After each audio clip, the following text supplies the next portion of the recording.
IAS ಅಧಿಕಾರಿ ಈಗ ಕಾಂಗ್ರೆಸ್ಗೆ. ಬಿಜೆಪಿ ಬಣ್ಣ ಅರಿತವರು ಬಿಜೆಪಿ ಕಡೆ ಮುಖ ಮಾಡಿಯೂ ಮಲಗಲ್ಲ. ಕಾಂಗ್ರೆಸ್ ಪಕ್ಷ ಮಾತ್ರ ದೇಶವನ್ನ ಯಾವ ದಿಕ್ಕಿನಲ್ಲಿ ಕೊಂಡೊಯ್ಯಬಹುದು ಅನ್ನೋದು ಸ್ಪಷ್ಟವಾಯಿತು. ಪ್ರಜಾಪ್ರಭುತ್ವ ರಾಷ್ಟ್ರದಲ್ಲಿ ಇದು ಸರಿಯಾಗಬಹುದಾ? ಇವರ ವಿರುದ್ಧ ಧ್ವನಿಗಳು ಎದ್ದಿರ್ಬೇಕಲ್ವಾ?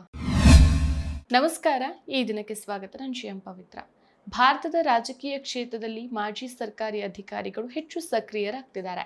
ಜಮ್ಮು ಮತ್ತು ಕಾಶ್ಮೀರದ ವಿಶೇಷ ಸ್ಥಾನಮಾನವನ್ನು ರದ್ದುಗೊಳಿಸಿದ 370ನೇ ವಿಧಿಯನ್ನು ರದ್ದುಗೊಳಿಸಿದ ಸರ್ಕಾರದ ನಿರ್ಧಾರವನ್ನು ಪ್ರತಿಭಟಿಸಿ ನಾಗರಿಕ ಸೇವೆಗೆ ರಾಜೀನಾಮೆ ನೀಡಿದ್ದ ಮಾಜಿ ಐಎಎಸ್ ಅಧಿಕಾರಿ ಕಣ್ಣನ್ ಗೋಪಿನಾಥನ್ ಸೋಮವಾರ ಕಾಂಗ್ರೆಸ್ ಪಕ್ಷಕ್ಕೆ ಸೇರಿದ್ದಾರೆ. ಹೌದು, ಇವರು ನವದೆಹಲಿಯಲ್ಲಿ ಕಾಂಗ್ರೆಸ್ ಪ್ರಧಾನ ಕಾರ್ಯದರ್ಶಿ ಕೆಸಿ ವೇಣುಗೋಪಾಲ್ ಮತ್ತು ಪಕ್ಷದ ನಾಯಕ ಪವನ್ ಖೇರಾ ಅವರ ಸಮ್ಮುಖದಲ್ಲಿ ಔಪಚಾರಿಕವಾಗಿ ಪಕ್ಷ ಸೇರಿದ್ದಾರೆ. ಇದಕ್ಕೂ ಮುಂಚೆ ಮತ್ತೊಬ್ಬ ಮಾಜಿ ಐಎಎಸ್ ಅಧಿಕಾರಿ ಸಸಿಕಾಂತ್ ಸೆಂಥಿಲ್ 2020ರಲ್ಲಿ ಕಾಂಗ್ರೆಸ್ ಅನ್ನು ಸೇರಿದ್ರು. ಈ ಪ್ರವೃತ್ತಿ ಭಾರತದಲ್ಲಿ ಹೊಸ ಚೈತನ್ಯವನ್ನು ತರಲಿದೆ ಅನ್ನೋದ್ರಲ್ಲಿ ಯಾವುದೇ ಅನುಮಾನ ಇಲ್ಲ. ತಮ್ಮ ರಾಜಕೀಯ ನಡೆಯ ಹಿಂದಿನ ತಾರ್ಕಿಕತೆಯನ್ನು ವಿವರಿಸಿದ 39 ವರ್ಷದ ಮಾಜಿ ಅಧಿಕಾರಿ, ಕಾಂಗ್ರೆಸ್ ಪಕ್ಷ ದೇಶವನ್ನ ಸರಿಯಾದ ದಿಕ್ಕಿನಲ್ಲಿ ಕೊಂಡೊಯ್ಯೋ ದೃಷ್ಟಿಕೋನವನ್ನು ಹೊಂದಿದೆ ಅಂತ ನಂಬಿದ್ದಾರೆ. ನಾನು 2019ರಲ್ಲಿ ರಾಜೀನಾಮೆ ನೀಡಿದ್ದೇನೆ. ಆ ಸಮಯದಲ್ಲಿ ಒಂದು ವಿಷಯ ಸ್ಪಷ್ಟ ಆಗಿತ್ತು. ಸರ್ಕಾರ ದೇಶವನ್ನ ಯಾವ ದಿಕ್ಕಿನಲ್ಲಿ ಕೊಂಡೊಯ್ಯಕ್ಕೆ ಬಯಸುತ್ತೆ ಅನ್ನೋದು ಸರಿಯಲ್ಲ. ನಾನು ತಪ್ಪಿನ ವಿರುದ್ಧ ಹೋರಾಡಬೇಕಾಗಿತ್ತು ಅನ್ನೋದು ಸ್ಪಷ್ಟ ಆಗಿತ್ತು. ನಾನು 80ರಿಂದ 90 ಜಿಲ್ಲೆಗಳಲ್ಲಿ ಪ್ರಯಾಣಿಸಿ ಜನರ ಜೊತೆಗೆ ಮಾತಾಡಿದೆ. ನಾನು ಹಲವಾರು ನಾಯಕರನ್ನ ಭೇಟಿಯಾದೆ. ನಂತರ ಕಾಂಗ್ರೆಸ್ ಪಕ್ಷ ಮಾತ್ರ ದೇಶವನ್ನ ಯಾವ ದಿಕ್ಕಿನಲ್ಲಿ ಕೊಂಡೊಯ್ಯಬಹುದು ಅನ್ನೋದು ಸ್ಪಷ್ಟ ಆಯಿತು ಅಂತ ಗೋಪಿನಾಥನ್ ಹೇಳಿದ್ದಾರೆ. ಕಣ್ಣನ್ ಗೋಪಿನಾಥನ್ 2012ರ ಸಾಲಿನ ಐಎಎಸ್ ಅಧಿಕಾರಿಯಾಗಿದ್ರು. ಇವರು ಈಶಾನ್ಯ ರಾಜ್ಯಗಳಲ್ಲಿ, ಅದರಲ್ಲೂ ವಿಶೇಷವಾಗಿ ಐಜ್ವಾಲ್ನಲ್ಲಿ ಹಲವು ಅಭಿವೃದ್ಧಿ ಯೋಜನೆಗಳನ್ನು ಕೈಗೊಳ್ಳುವಲ್ಲಿ ಪ್ರಮುಖ ಪಾತ್ರ ವಹಿಸಿದ್ರು. ಕಣ್ಣನ್ ಗೋಪಿನಾಥನ್ ಕೇರಳ ಮೂಲದವರಾದ ಇವರು ಅರುಣಾಚಲ್ ಪ್ರದೇಶ್, ಗೋವಾ, ಮಿಜೋರಾಂ ಮತ್ತು ಯೂನಿಯನ್ ಟೆರಿಟರಿಗಳ ಕೇಡರ್ಗೆ ಸೇರಿದ ಇವರು ವಿವಿಧ ಇಲಾಖೆಗಳಲ್ಲಿ ಕಾರ್ಯನಿರ್ವಹಿಸಿದ್ರು. ಮಿಜೋರಾಂ ಮತ್ತು ಇತರ ಯೂನಿಯನ್ ಟೆರಿಟರಿಗಳಲ್ಲಿ ಸೇವೆಯನ್ನ ಸಲ್ಲಿಸಿದ್ದು ಆಡಳಿತದಲ್ಲಿ ತಮ್ಮ ಛಾಪನ್ನು ಮೂಡಿಸಿದ್ರು. ಆದರೆ ಇವರ ಹೆಸರು ರಾಷ್ಟ್ರೀಯ ಮಟ್ಟದಲ್ಲಿ ಪ್ರಸಿದ್ಧ ಆಗಿದ್ದು 2019ರಲ್ಲಿ ಇವರು ರಾಜೀನಾಮೆ ನೀಡಿದ ನಂತರ. ಇವರು ಸೇವೆಗೆ ಸೇರಿದ್ದು ಜನರ ಧ್ವನಿಯಾಗಿ ಕೆಲಸ ಮಾಡೋ ಉದ್ದೇಶದಿಂದ ಅಂತ ಇವರೇ ಹೇಳ್ತಾರೆ. ಆದರೆ ಸರ್ಕಾರದ ನೀತಿಗಳು ಅದಕ್ಕೆ ಅಡ್ಡಿಯಾದಾಗ ಹೋರಾಟದ ಮಾರ್ಗವನ್ನ ಇವರು ಆರಿಸಿಕೊಳ್ತಾರೆ. ಮುಂಬೈ, ಆಗ್ರಾ ಮತ್ತು ಪ್ರಯಾಗ್ರಾಜ್ ಸೇರಿದಂತೆ ಬಹು ಸ್ಥಳಗಳಲ್ಲಿ ಇವರನ್ನ ಬಂಧಿಸಲಾಗತ್ತೆ. ಪ್ರತಿಭಟನೆಗಳಲ್ಲಿ ಭಾಗವಹಿಸೋದು ಮತ್ತು ಭಾಷಣಗಳನ್ನ ನೀಡೋದನ್ನ ತಡೆ ಹಿಡಿಯಲಾಗತ್ತೆ. ಇನ್ನು AGMUT ಅರುಣಾಚಲ್ ಪ್ರದೇಶ್, ಗೋವಾ, ಮಿಜೋರಾಂ ಮತ್ತು ಕೇಂದ್ರಾಡಳಿತ ಪ್ರದೇಶಗಳ ಕೇಡರ್ನ 2012ರ ಬ್ಯಾಚ್ನ ಐಎಎಸ್ ಅಧಿಕಾರಿ ಗೋಪಿನಾಥನ್ ಅವರು 2019ರಲ್ಲಿ ತಮ್ಮ ಸೇವೆಗೆ ರಾಜೀನಾಮೆಯನ್ನ ಕೊಡ್ತಾರೆ. ಇವರ ಅಧಿಕಾರಾವಧಿಯಲ್ಲಿ ಇವರು ಮಿಜೋರಾಂನ ಐಜ್ವಾಲ್ ಜಿಲ್ಲಾ ಮ್ಯಾಜಿಸ್ಟ್ರೇಟ್ ಆಗಿ, ದಾದ್ರಾ ಮತ್ತು ನಗರ ಹವೇಲಿ, ದಮನ್ ಮತ್ತು ದಿಯುನಲ್ಲಿ ಪ್ರಮುಖ ಇಲಾಖೆಗಳ ಕಾರ್ಯದರ್ಶಿಯಾಗಿ ಸೇವೆ ಸಲ್ಲಿಸಿದ್ರು. 2019ರಲ್ಲಿ ಭಾರತ ಸರ್ಕಾರ ಜಮ್ಮು ಮತ್ತು ಕಾಶ್ಮೀರದಲ್ಲಿ ಆರ್ಟಿಕಲ್ 370ಯನ್ನು ರದ್ದುಪಡಿಸಿ ಅಲ್ಲಿನ ವಿಶೇಷ ಸ್ಥಾನಮಾನವನ್ನು ಕಸಿದುಕೊಳ್ಳುತ್ತೆ. ಇದರ ಜೊತೆಗೆ ಕಾಶ್ಮೀರದಲ್ಲಿ ಕಠಿಣ ನಿರ್ಬಂಧಗಳು ಜಾರಿಯಾಗತ್ತೆ. ಇಂಟರ್ನೆಟ್ ಮುಚ್ಚೋದು, ರಾಜಕೀಯ ನಾಯಕರ ಬಂಧನ ಮತ್ತು ಸಂಚಾರ ನಿರ್ಬಂಧಗಳು. ಇದನ್ನ ಕಣ್ಣನ್ ಗೋಪಿನಾಥನ್ ತೀವ್ರವಾಗಿ ಖಂಡಿಸ್ತಾರೆ. ಇವರು ರಾಜೀನಾಮೆ ನೀಡಿದ್ದು ಜಮ್ಮು ಮತ್ತು ಕಾಶ್ಮೀರದ ಜನರ ಮೂಲಭೂತ ಹಕ್ಕು ಮತ್ತು ಸ್ವಾತಂತ್ರ್ಯದ ಉಲ್ಲಂಘನೆಯನ್ನು ಪ್ರತಿಭಟಿಸಿ. ನಾನು ಸೇವೆಗೆ ಸೇರಿದ್ದು ಜನರ ಧ್ವನಿಯಾಗಿ ಕೆಲಸ ಮಾಡೋಕೆ, ಆದರೆ ಅದು ಸಾಧ್ಯ ಆಗದೆ ಇದ್ದಾಗ ರಾಜೀನಾಮೆ ಅನಿವಾರ್ಯ ಅಂತ ಇವರು ವಿವರಿಸ್ತಾರೆ. ರಾಜೀನಾಮೆ ನೀಡಿದ ನಂತರ ಇವರು ಆಕ್ಟಿವಿಸ್ಟ್ ಆಗಿ ರೂಪಾಂತರಗೊಂಡ್ರು. ಸಿಟಿಜನ್ಶಿಪ್ ಅಮೆಂಡ್ಮೆಂಟ್ ಆಕ್ಟ್ CAA ಮತ್ತು ಇತರ ಸರ್ಕಾರಿ ನೀತಿಗಳ ವಿರುದ್ಧ ಪ್ರತಿಭಟನೆಗಳಲ್ಲಿ ಭಾಗವಹಿಸ್ತಾರೆ. ಅಕ್ಟೋಬರ್ 13ಕ್ಕೆ ನವದೆಹಲಿಯಲ್ಲಿ ಕಾಂಗ್ರೆಸ್ ಪಕ್ಷದ ಕೇಂದ್ರ ಕಚೇರಿಯಲ್ಲಿ ಕೊನೆಗೂ ಇವರು ಕಾಂಗ್ರೆಸ್ ಪಕ್ಷವನ್ನ ಸೇರ್ತಾರೆ.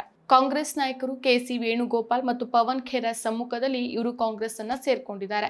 ಇನ್ನು ಇದನ್ನ ದೇಶದ ದಿಕ್ಕನ್ನು ಸರಿಪಡಿಸುವ ಹೋರಾಟದ ಮುಂದುವರಿಕೆ ಅಂತ ಇವರು ವಿವರಿಸಿದ್ದಾರೆ. ಸರ್ಕಾರದ ದುರುಪಯೋಗಗಳ ವಿರುದ್ಧ ಹೋರಾಡೋದು ಮತ್ತು ಸ್ವಾತಂತ್ರ್ಯದ ರಕ್ಷಣೆಗಾಗಿ ಕಾಂಗ್ರೆಸ್ ಅನ್ನ ಆಯ್ಕೆ ಮಾಡಿದ್ದಾಗಿ ಕಣ್ಣನ್ ಹೇಳ್ಕೊಂಡಿದ್ದಾರೆ. ಇನ್ನು ಐಎಎಸ್ಗೆ ರಾಜೀನಾಮೆ ನೀಡಿದ ಹಿಂದಿನ ಕಾರಣಗಳನ್ನ ಪುನರುಚ್ಚರಿಸಿದಂತಹ ಗೋಪಿನಾಥನ್, ಇಡೀ ರಾಜ್ಯವನ್ನು ಸ್ಥಗಿತಗೊಳಿಸೋದು ಸೇರಿದಂತೆ ಚುನಾಯಿತ ನಾಯಕರು ಮತ್ತು ಪತ್ರಕರ್ತರನ್ನ ಜೈಲಿಗೆ ಹಾಕೋದು ತಪ್ಪು ಕ್ರಮ ಅಂತ ಹೇಳಿದ್ದಾರೆ. 370ನೇ ವಿಧಿಯನ್ನ ರದ್ದುಗೊಳಿಸೋದು ಸರ್ಕಾರದ ನಿರ್ಧಾರ ಆಗಿರಬಹುದು, ಆದ್ರೆ ನೀವು ಇಡೀ ರಾಜ್ಯವನ್ನ ಸ್ಥಗಿತಗೊಳಿಸೋಕೆ ನಿರ್ಧರಿಸಿದ್ರೆ ಎಲ್ಲಾ ಪತ್ರಕರ್ತರು, ಸಂಸದರು, ಮಾಜಿ ಮುಖ್ಯಮಂತ್ರಿಗಳನ್ನ ಜೈಲಿಗೆ ಹಾಕೋದು, ಸಾರಿಗೆ, ಸಂವಹನ ಮತ್ತು ಇಂಟರ್ನೆಟ್ ಅನ್ನ ಸ್ಥಗಿತಗೊಳಿಸಿದ್ರೆ ಅದು ಸರಿನಾ? ಅದು ನನಗೆ ಮಾತ್ರ ಅಲ್ಲ, ನಮ್ಮೆಲ್ಲರಿಗೂ ಒಂದು ಪ್ರಶ್ನೆ ಆಗತ್ತೆ. ಪ್ರಜಾಪ್ರಭುತ್ವ ರಾಷ್ಟ್ರದಲ್ಲಿ ಇದು ಸರಿಯಾಗಬಹುದಾ ಅಂತ. ಇದರ ವಿರುದ್ಧ ಧ್ವನಿಗಳು ಎದ್ದಿರ್ಬೇಕಲ್ವಾ? ನಾನು ಆ ಪ್ರಶ್ನೆಯನ್ನ ಎತ್ತಿದ್ದೆ. ಇಂದಿಗೂ ನಾನು ಅದರ ಪರವಾಗಿ ನಿಲ್ತೇನೆ ಅಂತ ಹೇಳ್ತಾರೆ. ಪರಿಶುದ್ಧ ನಂದಿನಿ ಹಾಲಿನಿಂದ ತಯಾರಿಸಿದ ನೈಜ ನಂದಿನಿ ಐಸ್ ಕ್ರೀಮ್ಸ್. ಸೊ ದೇಶ ಸರಿಯಾದ ದಿಕ್ಕಿನಲ್ಲಿ ಸಾಗ್ತಾ ಇಲ್ಲ ಅಂತ ಗೊತ್ತಿದ್ರು ತಮ್ಮ ಸ್ವಂತ ಲಾಭ, ದುರಾಸೆ ಅಥವಾ ಉಳಿವಿಗಾಗಿ ಮೌನವಾಗಿರುವಂತಹ ಜನರನ್ನ ಮಾತ್ರ ನಾನು ದೇಶದ್ರೋಹಿಗಳು ಅಂತ ಪರಿಗಣಿಸ್ತೇನೆ. ನಾನು ಆ ರೀತಿಯ ದೇಶದ್ರೋಹಿ ಆಗೋಕೆ ಬಯಸೋದಿಲ್ಲ ಅಂತ ಕಣ್ಣನ್ ಹೇಳಿದ್ದಾರೆ. ಇನ್ನು ಕೆಲ ವಾರಗಳ ಹಿಂದೆ ಕರ್ನಾಟಕದ ಆಳಂದ ವಿಧಾನಸಭಾ ಕ್ಷೇತ್ರದ ಸುಮಾರು 5,000ಕ್ಕೂ ಹೆಚ್ಚು ಮತದಾರರ ಅಳಿಸುವಿಕೆ ವಿವಾದ ನಂತರ ಭಾರತದ ಚುನಾವಣಾ ಡಿಜಿಟಲ್ ವ್ಯವಸ್ಥೆಗಳ ಭದ್ರತೆ ಕುರಿತು ಗಂಭೀರ ಕಳವಳಗಳ ಹುಟ್ಟುಕೊಂಡಿದೆ.